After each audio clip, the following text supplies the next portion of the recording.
Why do gluten-free breads often taste so bad? Imagine biting into a piece of bread and feeling that familiar chewiness and flavor you expect. Now picture that same bite and feeling disappointed because it tastes flat or gritty. Many people wonder why gluten-free breads don't quite hit the mark. The answer lies in the way gluten-free baking works. Traditional bread gets its structure and elasticity from gluten, a protein found in wheat, barley, and rye. Gluten acts like a glue that traps air bubbles during baking, giving bread its light, fluffy texture. Without gluten, bread makers have to use other ingredients to mimic this effect, but it's not easy. Gluten-free flours like rice, almond, or tapioca flour are very different from wheat flour. They vary a lot in flavor, protein, and fiber content. Some of these flours have a bland or gritty taste, and others can taste metallic or tinny. When combined with eggs, oils, or milk, these flavors can become more noticeable, making the bread taste off or artificial. Getting the right texture is also tricky. Gluten-free breads often end up dense or gummy because the starch-to-flour ratio is hard to balance. Too much starch or liquid can make the bread gummy or cause it to be undercooked in the middle. Achieving the perfect hydration and mixing time without gluten's binding properties takes practice and experience.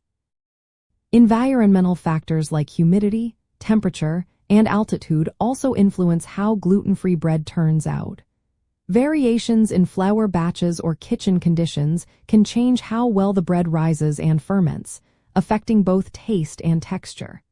Since these factors are hard to control, results can be inconsistent. Another reason is the lack of fermentation flavor development. Traditional bread benefits from fermentation, which creates complex flavors and aromas.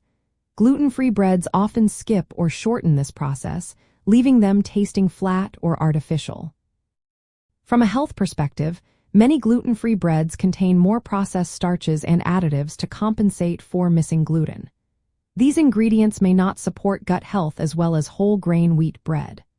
But for those with celiac disease, gluten intolerance, or leaky gut syndrome, avoiding gluten is necessary to reduce inflammation and promote healing.